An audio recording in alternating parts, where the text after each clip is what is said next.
Bonjour les amis, je vous lis une partie de l'évangile d'aujourd'hui. Si je me glorifie moi-même, dit Jésus, ma gloire n'est rien. C'est mon Père qui me glorifie, lui dont vous dites il est notre Dieu, alors que vous ne le connaissez pas. Moi, je le connais. Et si je dis que je ne le connais pas, je serai comme vous, un menteur. Mais je le connais, et sa parole, je la garde. Cette dernière phrase, je le connais, et sa parole, je la garde, je crois que ça résume déjà la vie de Jésus, mais je crois que aussi ça résume son projet pour tout homme. La raison pour laquelle le Christ est venu, bien sûr, pour nous sauver de nos péchés, mais surtout pour qu'on puisse vivre comme lui, c'est-à-dire que chacun de nous puisse aussi dire avec toute sincérité, Dieu le Père, je le connais, et sa parole, je le garde chaque fois. Alors, la question se pose, est-ce qu'aujourd'hui je peux dire en toute sincérité que je connais le Père, et sa parole, je la garde toujours? Première chose, pour être sûr de savoir si je garde vraiment sa parole, où est-ce que je trouve sa parole? Donc on a déjà parlé hier, déjà en première partie, c'est dans les Écritures.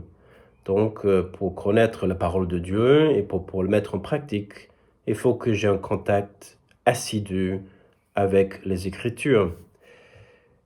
Mais les Écritures, est-ce que c'est le seul endroit où on peut avoir contact avec la parole de Dieu? Est-ce que c'est le seul endroit où je peux entendre sa voix? Quand tu pries, est-ce que tu entends la voix de Dieu? Est-ce que tu l'as déjà entendu une fois? Alors peut-être tu seras tenté de dire, ben non, jamais. Mais je suis prêt à parier que vous l'avez déjà entendu plein de fois, et même pas plus tard qu'aujourd'hui, au moins une dizaine, vingtaine, trentaine de fois. Et comment c'est fait? Dans le catéchisme de l'Église catholique, il décrit notre conscience de la façon suivante. La conscience, c'est le temple sacré au fond du cœur de l'homme, où l'homme se trouve tout seul avec la voix de Dieu.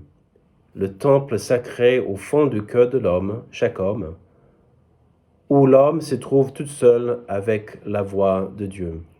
Et si c'est vrai, ça veut dire que ces petites voix que j'entends, arrête de faire ça, ou dis pas ça, au contraire, faites-le. Vas-y, appelle-le. C'est cette voix de notre conscience qu'on entend tout le temps et depuis notre jeunesse.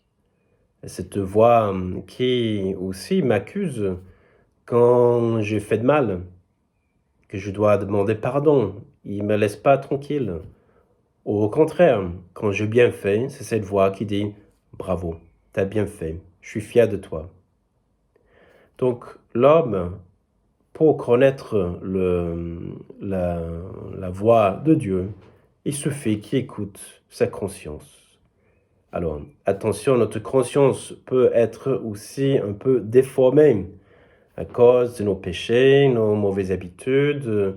C'est pas que la voix de Dieu change, c'est juste que ma capacité de l'entendre correctement, il est un peu compromis par ces choses-là.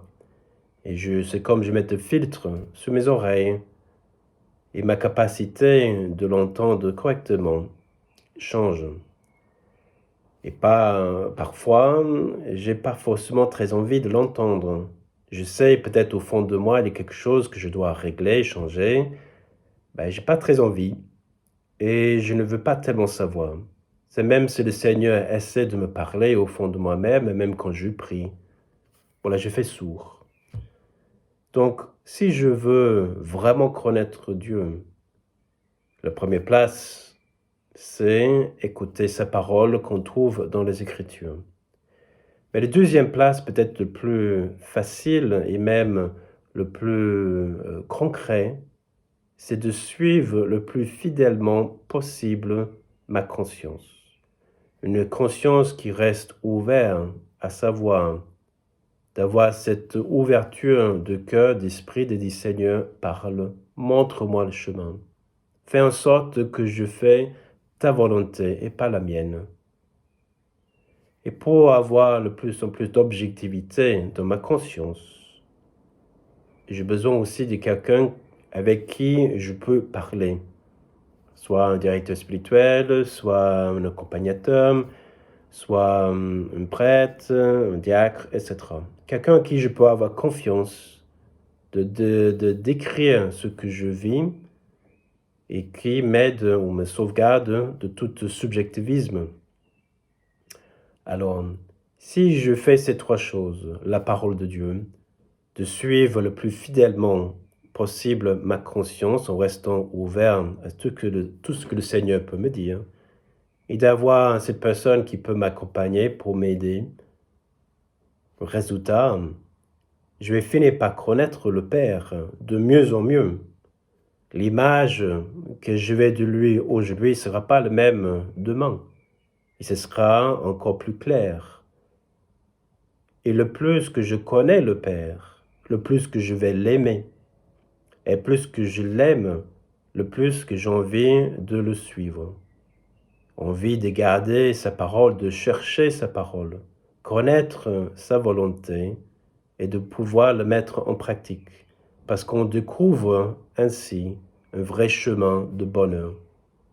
En suivant la voie de Dieu qui se révèle dans l'Écriture et dans mon cœur, dans ma conscience, je découvre une façon de vivre dans une joie, une paix profonde, parce qu'on finit par devenir davantage comme Jésus.